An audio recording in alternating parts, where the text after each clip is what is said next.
Libro. Estudios Nietzsche. Número 1. Presentación. Estudios Nietzsche nace como una revista de investigación sobre la obra y el pensamiento de Nietzsche y, al mismo tiempo, como órgano de expresión de la recientemente creada Sociedad Española de Estudios sobre F. Nietzsche.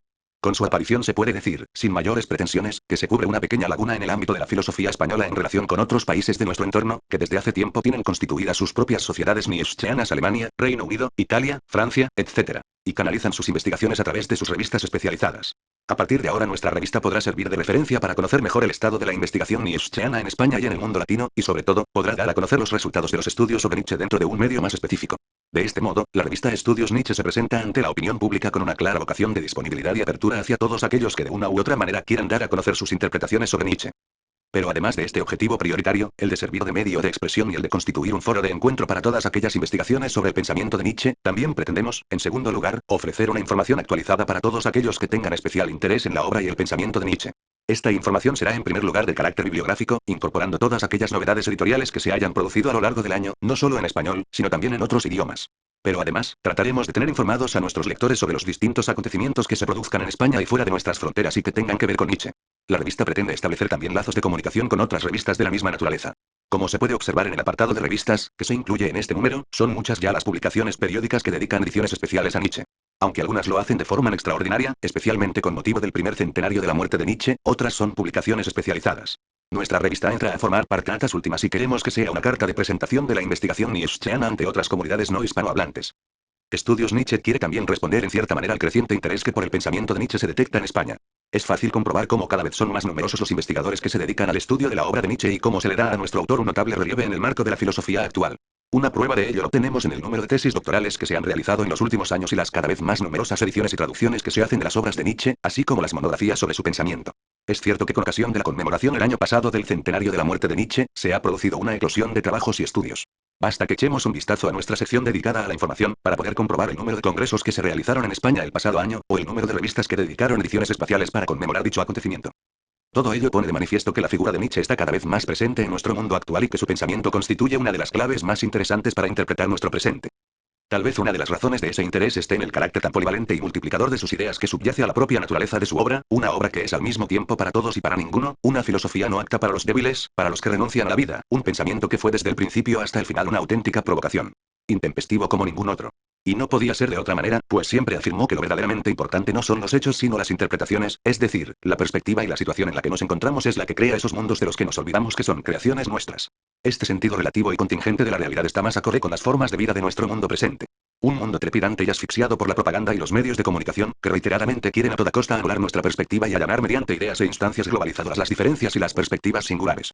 Por eso, la obra de Nietzsche quiere ser ante todo esa necesaria ayuda para poder respirar el aire de altura, ese aire fuerte, donde la soledad es inmensa, pero donde se pueden realmente tomar las grandes decisiones. Todos estos rasgos de la filosofía de Nietzsche contribuyeron a que muchas de las corrientes de la filosofía contemporánea, al tratar de huir de la confrontación inevitable con la filosofía hegeliana para legitimar y justificar su propia filosofía, se encontraron, por no decir que buscaron, la obra de Nietzsche. Unas sucumbieron a su pensamiento seductor y lúdico, otras lo despreciaron por ser tan poco metafísico y sistemático. Pero lo que es cierto es que el panorama de la filosofía actual no se puede entender sin tener en cuenta el telón de fondo del modelo paradigmático de su crítica, que ha servido de plataforma para las construcciones interpretativas más diversas de nuestra época.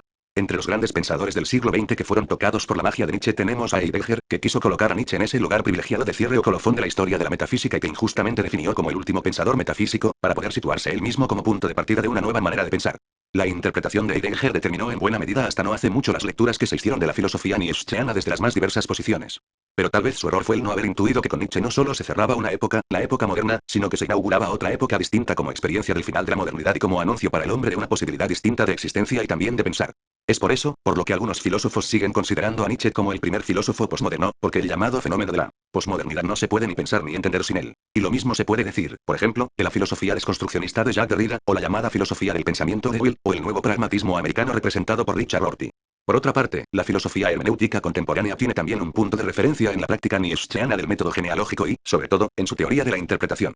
Por eso, la filosofía francesa lo definió, junto con Marx y Freud, como el maestro de la sospecha, por haber pensado lo otro de la razón de una manera sutil y por abrir el camino a una forma más antidogmática y relativista de comprender el mundo frente a las cosmogonías fijas y eternas que impiden al espíritu ser realmente libre. Todo esto contribuye, sin duda, a que Nietzsche siempre sea un punto de encuentro entre aquellos que una y otra vez siguen profundizando entre las distintas máscaras con las que solía jugar, pues como él mismo decía, todo lo que es profundo ama la máscara. Por esta razón seguirán produciéndose múltiples interpretaciones y facetas de un pensamiento que nunca quiso ser uno, sino múltiple, y su obra permanecerá todavía entre nosotros durante mucho tiempo.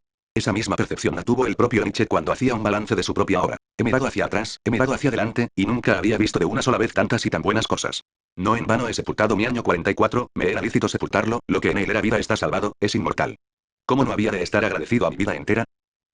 Y por lo que se refiere a este primer número hemos querido que en él estuvieran presentes autores de reconocido prestigio que de una u otra manera son figuras representativas del pensamiento de Nietzsche en sus respectivos países. Joan Figl Unif.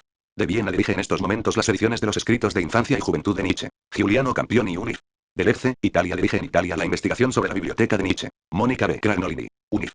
De Buenos Aires es una de las investigadoras más activas sobre Nietzsche en Latinoamérica y es la presidenta de la recientemente fundada Sociedad Iberoamericana Nietzsche Sinei. Lisbeth Sagols. UNAM, México es también una activa investigadora mexicana con notables publicaciones. La presencia de Eugenio Trías en estas páginas constituye un aliciente para todos los que hemos aprendido tantas cosas de su magisterio. Los demás trabajos corresponden a filósofos españoles que han dedicado una parte de su investigación a la obra de Nietzsche y que de una u otra manera han sido artífices de este proyecto. Un reconocimiento explícito de nuestro proyecto ha sido reciente inclusión de Diego Sánchez Meca, presidente de la Sociedad Española de Estudios sobre F. Nietzsche, en el Comité Científico de la Asociación Europea Hypernietzsche.